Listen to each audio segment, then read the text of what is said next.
بسم اللہ الرحمن الرحیم۔ السلام علیکم ورحمۃ اللہ وبرکاتہ۔ عزیز طلباء، آج ہم جماعت ششم کی اسلامیات کا سبق پڑھیں گے۔ دوسرا باب ہے ایمانیات و عبادات اور عنوان ہے اذان کی فضیلت اور اہمیت۔ صفحہ نمبر 11۔ اذان کی فضیلت اور اہمیت۔ اذان کے لغوی معنی ہیں بلاوا یا اعلان کے۔ اصطلاح میں مخصوص کلمات میں کیا جانے والا وہ اعلان ہے جو مسلمانوں کو 5 وقت کی نماز کے بلاوے کی غرض سے کیا جاتا ہے، اور یہ مسلمانوں کو نماز باجماعت ادا کرنے کی دعوت ہے۔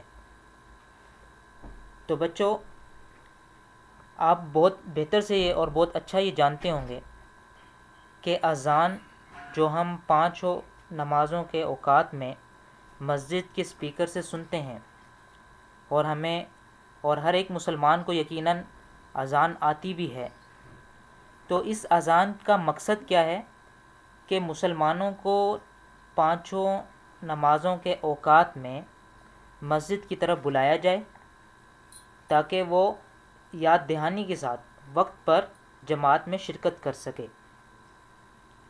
اور اذان جو ہے اس میں کچھ الفاظ ہیں جو عربی میں ادا کیے جاتے ہیں، جن میں سب سے پہلے اللہ تعالیٰ کی بڑائی بیان کی جاتی ہے، پھر توحید کی گواہی دی جاتی ہے، اور ساتھ یہ بھی گواہی دی جاتی ہے کہ نبی صلی اللہ علیہ وسلم اللہ کے رسول ہیں۔ اس کے بعد پھر نماز اور کامیابی کی طرف بلایا جاتا ہے، اور آخر میں پھر عظمت اور توحید کے کلمات دہرائے جاتے ہیں۔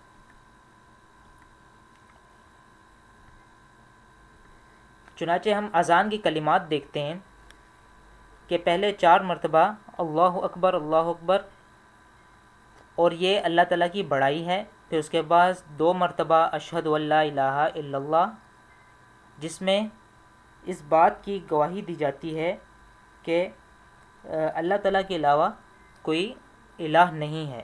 اس کے بعد 2 مرتبہ اشہد ان محمد رسول اللہ، یعنی نبی محمد صلی اللہ علیہ وسلم اللہ تعالیٰ کے رسول ہیں۔ پھر 2 مرتبہ نماز کی طرف بلایا تھا، یعنی حی علی الصلاۃ، اور 2 مرتبہ حی علی الفلاح، یعنی کامیابی کی طرف بلایا جاتا ہے، اور آخر میں اللہ اکبر 2 مرتبہ، یعنی اللہ تعالیٰ کی بڑائی، اور آخر میں پھر لا الہ الا اللہ، یعنی توحید کا بیان ہے۔ اب اس کے بعد ہم یہ پڑھیں گے کہ اذان کی ابتدا کب ہوئی۔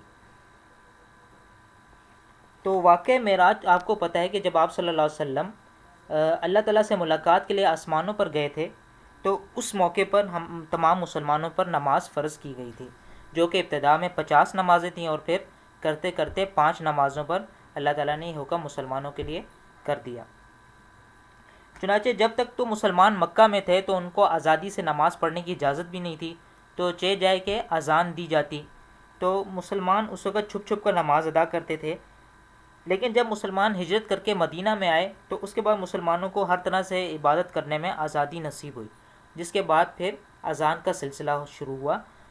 سب سے پہلے اذان جو ہے آپ صلی اللہ علیہ وسلم کو یہ کلمات حضرت جبرائیل علیہ السلام کے ذریعے بتائے بھی گئے، اور کچھ 1-2 صحابہ حضرت عمر رضی اللہ تعالیٰ عنہ اور حضرت عبداللہ بن زید انصاری رضی اللہ تعالیٰ کو یہ خواب میں اذان کی کلمات سکھائے بھی گئے۔ پھر آپ صلی اللہ علیہ وسلم کے علم میں جب ان کا خواب بھی آیا اور آپ صلی اللہ علیہ وسلم کو وحی کے ذریعے بتا بھی دیے گئے، تو اس کے بعد پھر آپ صلی اللہ علیہ وسلم نے حضرت بلال رضی اللہ عنہ کو یہ کلمات سکھائے اور ان کو مؤذن کے طور پر، یعنی اذان دینے والا، مقرر کر دیا، اور یہی الفاظ آج تک اور قیامت تک انشاءاللہ جاری و ساری رہیں گے۔ اذان کی اہمیت اور فضیلت۔ مسلم معاشرے میں اذان کو خاص اہمیت حاصل ہے۔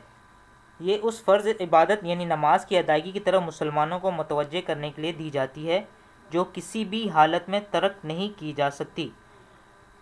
دیکھیں، اگر نماز کے لیے کوئی بلانے کا طریقہ نہ تو ہو سکتا ہے کہ لوگ اس کو وقت پر ادا کرنے سے غافل ہو جاتے، بھول جاتے، لیکن اللہ تعالیٰ نے ایک ایسا طریقہ، ایک ایسا سائن مقرر کر دیا کہ جس کے ذریعے لوگوں کو ہر وقت یاد رہے کہ نماز کا وقت ہو گیا، اور پھر وہ باجماعت ادا کر سکیں۔ تو اس سے ایک اور چیز بھی ہمیں پتہ چلتی ہے کہ نماز جو ہے وہ مسلمانوں پر یعنی مردوں پر با جماعت ادا کرنے کے لیے فرض کی گئی ہے، یعنی جماعت کے ساتھ ادا کرنا یہ فرض ہے۔ تو جب یہ فرض ہے تو ظاہری بات ہے پھر اذان کی بھی اہمیت ہے، اتنی ہی اہمیت ہے جتنی با جماعت نماز ادا کرنے کی اہمیت ہے۔ چنانچہ اسی مقصد کے لیے اور اس حصول کے لیے اللہ تعالیٰ نے اذان ایک ذریعہ بنایا جو مسلمانوں کے کانوں میں پہنچتی ہے تو وہ بے قرار ہو جاتا ہے کہ وہ مسجد میں پہنچ کر نماز با جماعت ادا کرے۔ تو اس میں اللہ تعالیٰ کی بڑائی بھی ہے، جس سے مسلمان کے دل میں اللہ تعالیٰ کی عظمت، اللہ کا خوف بڑھتا ہے۔ پھر جب اس کے دل میں یہ آپ صلی اللہ علیہ وسلم کی رسالت اور آپ صلی اللہ علیہ وسلم کی محبت پیدا ہوتی ہے تو وہ پھر نماز کے لیے زیادہ شوق سے آگے بڑھ کے جاتا ہے۔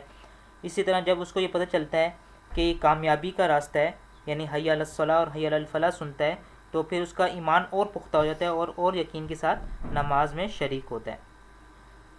تو آپ صلی اللہ علیہ وسلم کا ارشاد ہے یعنی اذان دینے والوں کے بارے میں کہ المؤذنون اطول الناس اعناقا یوم القیامہ۔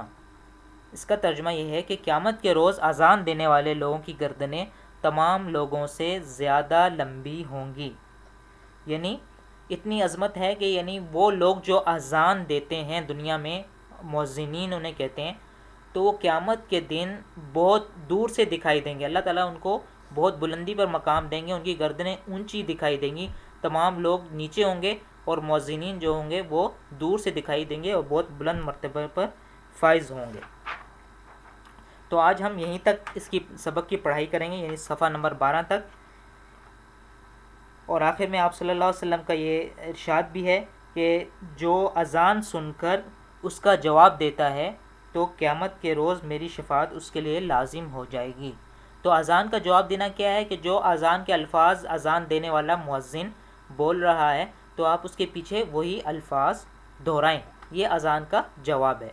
تو اگر ہم چاہتے ہیں کہ قیامت کے دن ہم آپ صلی اللہ علیہ وسلم کے ساتھ جنت میں ہوں، آپ صلی اللہ علیہ وسلم کی شفاعت، آپ صلی اللہ علیہ وسلم کی سفارش ہمارے لیے قبول کی جائے، تو ہمیں چاہیے کہ ہم اذان کے وقت خاموشی اختیار کریں، باتیں نہ کریں، اور اذان کو خاموشی سے سنتے ہوئے مؤذن کے الفاظ کے پیچھے وہی الفاظ دہرائیں، اور اس کے بعد درود شریف پڑھیں، اذان کی دعا جو ہے حدیث میں آئی ہے وہ پڑھیں، اور پھر جو بھی دعا مانگیں تو وہ دعا قبول کی جائے گی۔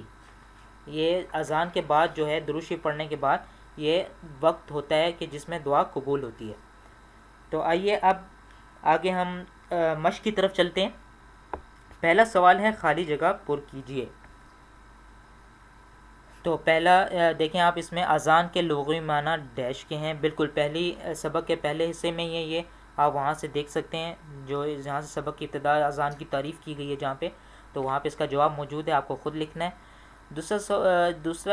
دوسری خالی جگہ ہے مسلمانوں کو 5 وقتی نماز کے بلاوے کے لیے کیا جانے والا مخصوص اعلان ڈیش کہلاتا ہے۔ بہت ہی آسان ہے، اس کو آپ پیچھے سبق میں دیکھے بغیر بھی خود سے لکھ سکتے ہیں۔ تیسرا سوال ہے خالی جگہ، قیامت کے دن اذان دینے والوں کی گردنیں تمام لوگوں سے زیادہ ڈیش ہوں گی۔ یہ ابھی ہم نے حدیث پڑھی ہے، اس کا جواب آپ کو اسی میں سے مل جائے گا۔ اسلام کے سب سے پہلے مؤذن ڈیش ہیں، یہ ابھی ہم پیچھے پڑھ کے آئے ہیں کہ آپ صلی اللہ علیہ وسلم کن کو اذان کے الفاظ سکھائے تھے، تو ان کا نام لکھنا ہے ان صحابی کا۔ اس کے بعد 5ویں خالی جگہ ہے اذان کی آواز سن کر ڈیش پیٹ موڑ کر بھاگ جاتا ہے۔ جی، کون بھاگتا ہے اذان کی آواز سن کر؟ مسلمان نہیں، مسلمان تو کبھی نہیں بھاگ سکتا، مسلمان تو مسجد کی طرف بھاگے گا، مسجد کی طرف جائے گا، بلکہ کون بھاگتا ہے یہ آپ کو سبق میں پڑھ کے پتہ چل جائے گا، اور ایک مسلمان ہونے کے ناطے آپ کو یہ بات سمجھ بھی آ گئی ہوگی۔ آگے چلتے ہیں، چھٹی خالی جگہ، اذان ہمیں نماز اور ڈیش کی طرف بلاتی ہے۔ تو اذان ہمیں نماز اور کس چیز کی طرف بلاتی ہے، یہ ہم حی علی الصلاۃ اور حی علی الفلاح کے ترجمے میں پڑھ چکے ہیں، تو وہاں سے آپ اس کو دیکھیں اور اس خالی جگہ کو پر کریں۔ اگلا سوال نمبر 2 ہے درست جواب پر دائرہ لگائیے۔ تو اس میں پہلا ہے اذان مسلمانوں کو باجماعت ادا کرنے کی دعوت دیتی ہے۔ کیا چیز ادا کرنے کی دعوت دیتی ہے اذان؟ تو اس کا جواب آپ نے اس میں سے لکھنا ہے، کس چیز کی دعوت دیتی ہے؟ نماز کی، حج کی، زکوٰۃ کی۔ تو آپ بہت اچھی طرح جانتے ہوں گے کس چیز کی دعوت دیتی ہے، تو آپ نشان لگائیے۔ اذان کے مخصوص الفاظ میں سب سے پہلے بیان کی جاتی ہے حضور صلی اللہ علیہ وسلم کی عظمت، اللہ تعالیٰ کی بڑائی، فلاحی کام کرنے کی اہمیت۔ تو آپ اس میں اس کے ترجمے میں جا کے دیکھ سکتے ہیں، وہاں سے آپ کو اس کا جواب مل جائے گا، تو درست جواب پر آپ اس میں دائرہ لگائیں۔ تیسرا ہے اذان دینے کی ضرورت محسوس ہوئی ہجرت مدینہ سے پہلے، ہجرت مدینہ کے بعد، واقع معراج کے موقع پر۔ تو اس کا جواب آپ وہاں پہ دیکھ سکتے ہیں کہ اذان جب فرض کی گئی تو اس پیراگراف میں اذان کی ابتدا کب ہوئی، اس میں آپ اس کا جواب ڈھونڈ لیں گے، آپ کو مل جائے گا آسانی سے۔ چوتھا ہے کہ حضرت بلال رضی اللہ تعالیٰ کو اذان دینے پر مقرر فرمایا تھا، کس نے فرمایا تھا؟ حضرت عمر رضی اللہ تعالیٰ عنہ نے، حضرت محمد صلی اللہ علیہ وسلم نے، یا حضرت عبداللہ بن زید انصاری رضی اللہ تعالیٰ عنہ نے؟ تو اس کا جواب بھی آپ کو پیج نمبر 12 کے اندر سبق کی پڑھائی کے دوران ضرور ملے گا۔ پانچواں ہے نماز فرض ہوئی نبوت کے 12ویں سال، نبوت کے 13ویں سال، نبوت کے 14ویں سال۔ تو یہ آپ کو صفحہ نمبر 11 میں پڑھائی کرتے ہوئے اس کا جواب آپ کو مل جائے گا، وہاں سے پڑھ کے اس کے گرد دائرہ لگائیں جو درست جواب ہے۔